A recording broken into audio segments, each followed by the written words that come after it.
Johnny's teacher had a new game for the children. She would pick a word and have the children make a sentence out of it. She had to be careful because she knew that little Johnny would try and turn this into something dirty, as he had done so many times before. She chose the word fascinate.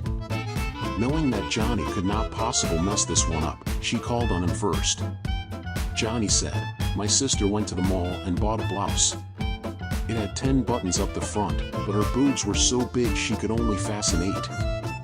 One day, during a lesson on proper grammar, the teacher asked for a show of hands for who could use the word beautiful in the same sentence twice. First, she called on little Susie, who responded with, "My father bought my mother a beautiful dress and she looked beautiful in it." "Very good, Susie," replied the teacher. She then called on little Michael. "My mommy planned a beautiful banquet and it turned out beautifully," he said. "Excellent, Michael." Then, the teacher called on little Johnny. "Last night, at the dinner table, my sister told my father that she was pregnant, and he said, 'Beautiful, fucking beautiful.'" At Sunday school, the teacher asked little Johnny, "Do you know where little boys and girls go when they do bad things?" "Sure," little Johnny replied. "They go out in the church backyard." One day in class, the teacher brought a bag full of fruit. "Now class, I'm going to reach into the bag and describe a piece of fruit, and you tell what fruit I'm talking about." "Okay, first, it's round, plump and red." Of course, Johnny raised his hand high, but the teacher, wisely, ignored him and picked Jenny, who promptly answered, "An apple." "No, Jenny, it's a beet, but I like your thinking." Now, for the second. "It's soft, fuzzy, and colored red and brownish." Well, Johnny is hopping up and down in his seat trying to get the teacher to call on him.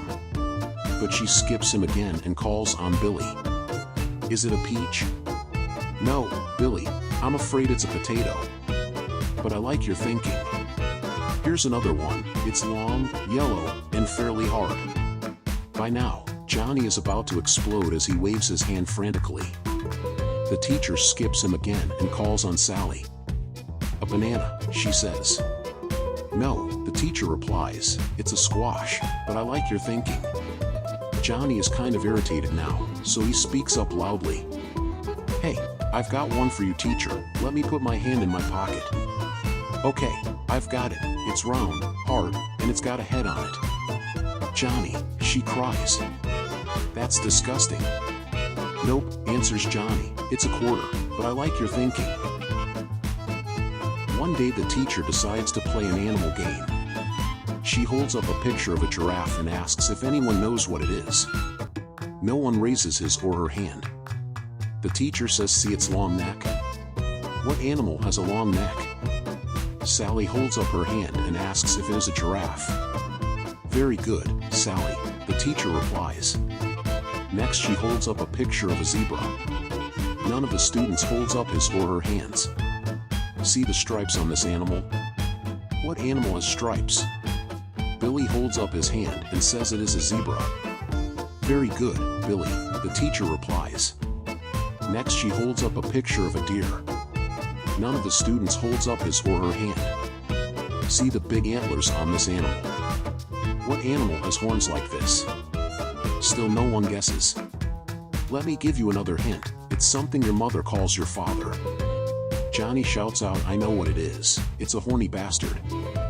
One day at the end of class, little Johnny's teacher asks the class go home and think of a story, to be concluded with the moral of that story. The following day the teacher asks for the first volunteer to tell their story.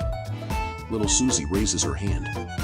"My dad owns a farm and every Sunday we load the chicken eggs on the truck and drive into town to sell them at the market.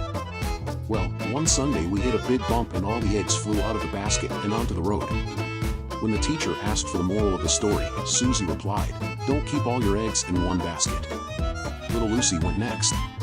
"My dad owns a farm too. Every weekend we take the chicken eggs and put them in the incubator. Last weekend only 8 of the 12 eggs hatched." Again, the teacher asked for the moral of the story. Lucy replied, "Don't count your eggs before they're hatched." Next up was little Johnny. "My Uncle Ted fought in the Vietnam War, and his plane was shot down over enemy territory. He jumped out before it crashed, but could only take a case of beer, a machine gun and a machete. On the way down he drank the case of beer. Then he landed right in the middle of 100 Vietnamese soldiers. He shot 70 with his machine gun, but then he ran out of bullets. So he pulled out his machete and killed 20 more.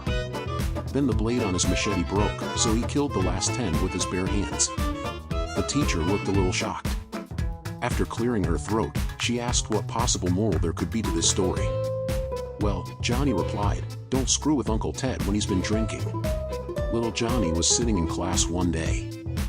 All of a sudden, he needed to go to the bathroom.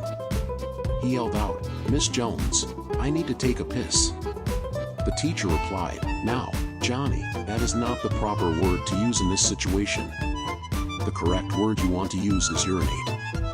Please use the word urinate in a sentence correctly, and I will allow you to go."